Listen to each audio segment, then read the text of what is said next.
Hello, my wonderful viewers, and welcome to another episode of Betty Adams' Surprise. Tonight, you are going to get a day late and a dollar short spooky season story. Yes, this is a spooky story that I wrote many years ago. This was before I reached my sort of peak of writing, so don't judge it too harshly. But I generally don't write spooky stories very often, so I'm having to dig deep to find one. I have, in fact, written spooky stories and scared myself senseless, so I generally don't go there. But this is a delightful little story called Silverman and the Devil by Betty Adams. In the year of 18 blank, the Silverman fell from the sky, and a horror not of this earth would have overtaken our fair island, were it not for the intervention of Providence and a brave soul sent to us thereby. I was engaged in carrying my sister, the Lady Grace, to the Nightingale Training School for Nurses. We had left the home of the good Reverend MacDonald, whom I had prayed talk some sense into the girl, myself having failed. Our father and mother, being far too lenient with their only daughter, had encouraged this fascination with the medical profession when she had broached the subject some months ago on her 16th birthday. The Reverend had been visiting friends in the north, and when I suggested a journey to see him, the family had readily assented, as father was an old crony of the beloved heretic. However, upon arriving, the esteemed Reverend had only prayed with the girl and wished her well. It was to me that he spoke long and intensely, and myself who left with red ears. If I was not entirely convinced that this was, as MacDonald put it, the working of the spirit in the girl, I was sufficiently humbled that I determined not to let my own pride stand in the way of my sister's happiness and education. I declared that I would drive her myself in the gleaming new carriage I had purchased, pulled by a set of perfectly matched chestnuts. I suspected the proposal pleased her immensely. Her fair soul had a deep appreciation for beauty in every form. The horses, prancing before us in the brilliant fall sunlight, appeared to fill her with joy, and through the windows of her perception, myself as well. We paced easily along the well-tended road to London, enjoying ourselves immensely. The two of us had always been close, having no other siblings, and mother and father often called away by the duties of high society. About halfway along the journey, I seized on the notion of leaving the main road and following an old Roman path that ran along the western coast for some ways. Never quite as ready for adventure as I, Grace protested weakly, but the warm summer air had enlivened her, and it took a little persuasion to convince my sister to agree. Other than a very pleasant view of the Atlantic, however, the old road offered us little in the way of added enjoyment. Grace claimed that the lack of heavy traffic was a relief, but I scoffed at that, as I knew her to love the rushing press of the London streets. She only laughed at the accusation and leaned easily onto my shoulder with a happy sigh. The horses took that as an excuse to loaf, and we made poor time the rest of the day. By the time the sky grew dark, we were hard-pressed to find a resting place, even as a fog rolled in from the water followed by tall cloud banks.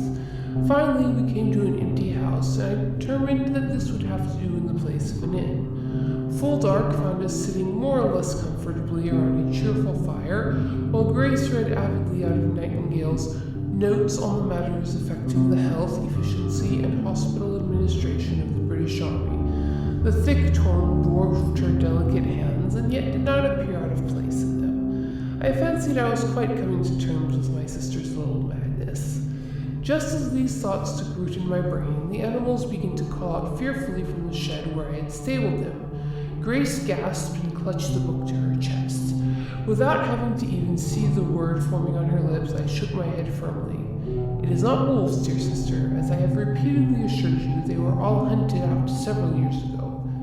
So the hunters say, dear brother, but something is disturbing Skip and Hop. Probably some farmer's dog. I will go scare the dumb beast off and we can get some sleep. Grace set the book to the side and rose with a frown. I will go with you, she said uncertainly. Something is wrong. Those are two fine and seasoned geldings. They would not show such concern over a dog. I smiled inwardly, even as I loudly forbade her to go out in the cold. My otherwise brave-hearted sibling had always held a mortal fear of the dark and only controlled it by immersing herself in whatever book was handy in the small hours. She pretended to protest, but sat down hurriedly with a blush when I suggested that she finish reading that romance Reverend MacDonald had gifted her that she thought I was unaware of. That settled, I wandered out to check on the horses, who had only grown more restless over the time I had tarried. Truth be told, I was not one whit fonder of the dark, and what it hid than my sister. We had both been blessed with our cursed imaginations that bordered on second sight, and my mind was already conjuring vampires and reanimated men from the darkness. The darkness in question was indeed thick. The looming clouds had begun to loose heavy drops of rain. The small lantern I carried cast a circle of light in the fog, revealing little more than the path at my feet. Arriving at the shed, I was only made curious, however. There was no dog in sight. Both horses had worked themselves into a high froth and were straining at their tethers. I quickly moved to stand between them so as to be able to comfort them both. The folly of this struck me almost immediately, as the gentle old beasts took me at my word and pressed their great shoulders into me from either side, dislodging my lamp and casting it to the cobble floor. After finally quieting the geldings, and moving to a position between their heads instead of their shoulders, I noted an odd phenomenon. Though it had been invisible in the light of the lantern, a strange glowing mist hovered around the left-hand horse. It appeared to be this that was worrying the beast, and I was quite perplexed as to what to do, as I could determine no rational or ready explanation for the occurrence. Deciding that to be slightly wet was a preferable situation to being terrified out of their wits, not to mention standing over the broken shards of glass from the lamp, I resolved to move the geldings to the shelter of some trees nearby. Once there, I secured them to the lower branches and was about to return to the house when something caught my eye and chilled me to the bone. The glowing mist that had hovered in the shed had coalesced into a small, thick haze, and was drifting slowly but determinedly towards the horses against the direction of the wind. At that moment, Grace appeared at the door, clutching the romance in one hand and a spare lantern in the other.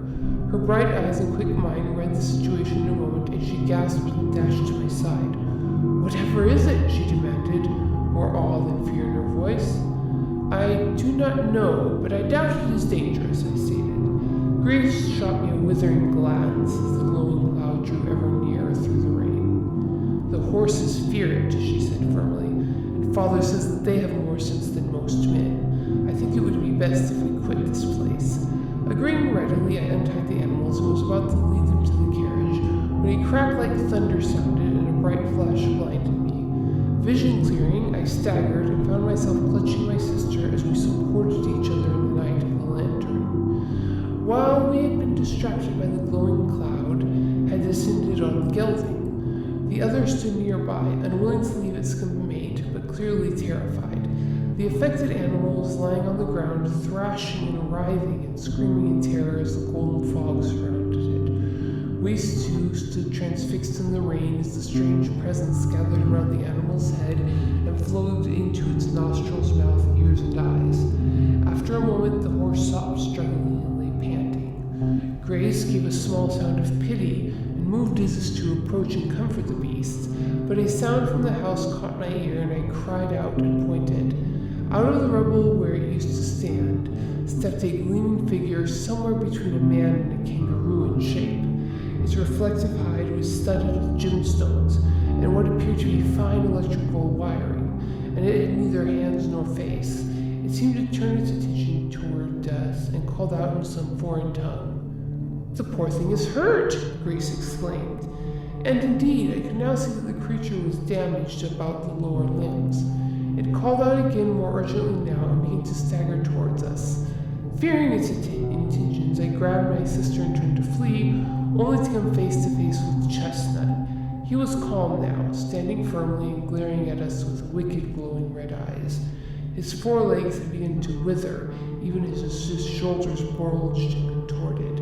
The beast pulled back its lips in a snarl, revealing razor fangs, and growled. "I do believe that the Silverman was trying to warn us," Grace stated in an oddly calm voice. Giving her an incredulous look, I snatched her up and darted for the remaining horse. The transformed beast staggered behind us, impeded by his rapidly changing body. I was about to toss my sister onto the back of the beast and spur them to safety, but she leapt out of my arms at the last moment, crying that we could not leave the Silverman to the beast. So ends part the first of Silverman and the Devil. So, what do you think, my wonderful viewers? Is this worth continuing? The second part will be posted on next Sunday. I will see you then.